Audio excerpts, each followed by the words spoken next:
Magandang araw na naman pong muli sa inyong lahat mga ka-vlog, boss, idol, regular viewer, silent viewer, at kasama na rin po ang lahat ng mga OFW.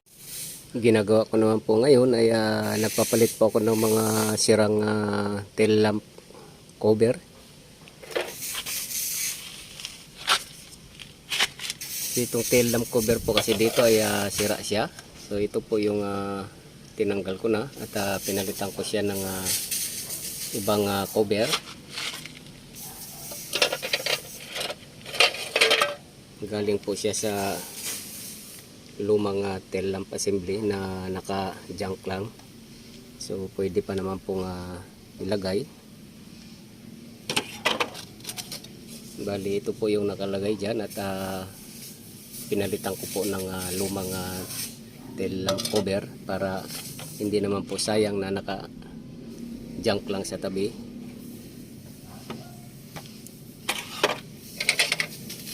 At yung mga ganito rin po, yung reverse cover ay pinalitan ko rin.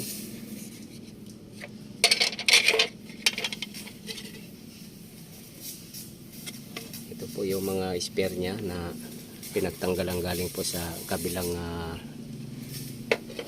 tail lamp na naka-junk lang. So yan na po siya.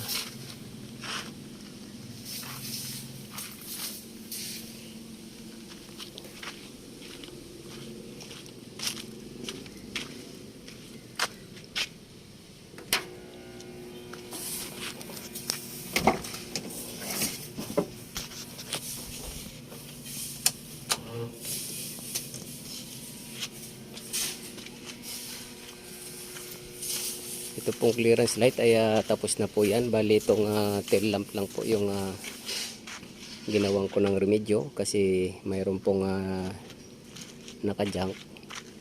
Sayang naman po kung hindi gagamitin.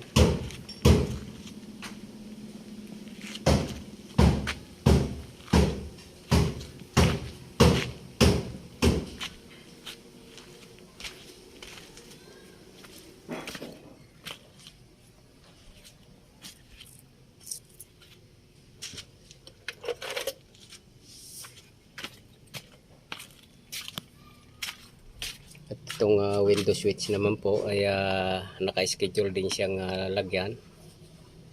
Ito po yung ilalagay ko na window switch.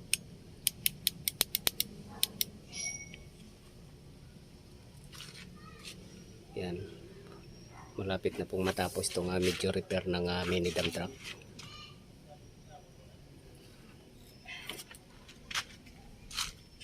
At yung park light naman dito sa harap ay ganon din po, ni-repair ko siya at kinlining ko muna.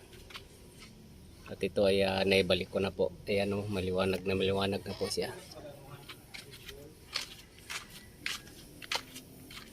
Dati po ay napakarumi nito at binabad ko muna sa tubig, binras ko, at saka binabad ko sa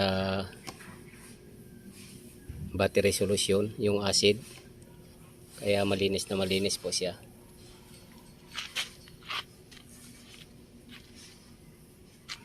Hindi nga lang makita yung iba dahil kasagsagan pong pipinturahan ng pintor. Kaya tinatakpan po niya ng mga papel yung mga ilaw.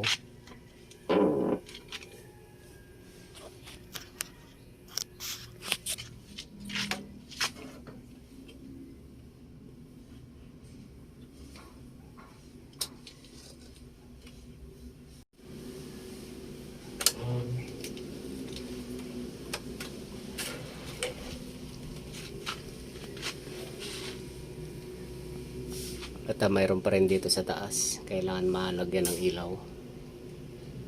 Mawiringan siya.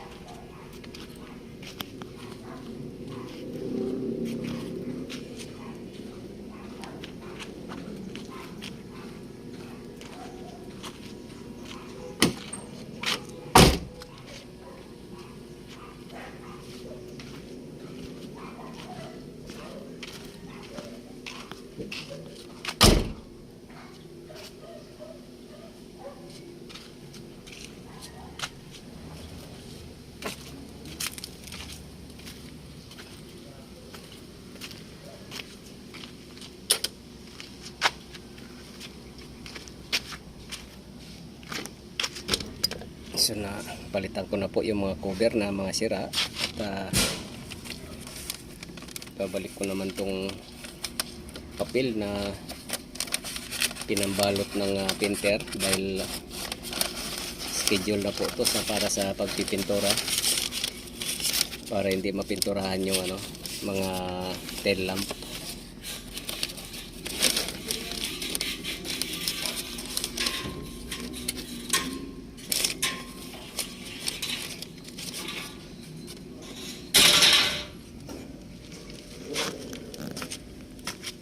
Yan yung number plate, may mga takip na sila.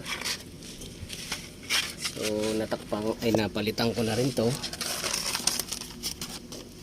tatakpan ko na rin ulit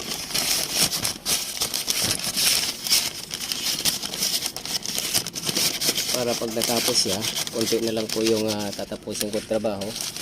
So pwede na pong gamitin yung sasakyan, hindi na po ako habol-habol sa trabaho ko, kaya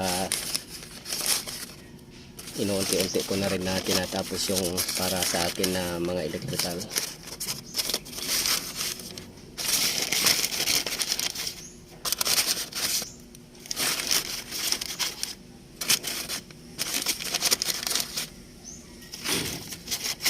Yan, para hindi po ma-sprayan yung mga cover ng ilaw.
So hanggang dito na lang po muna ang video kong ito.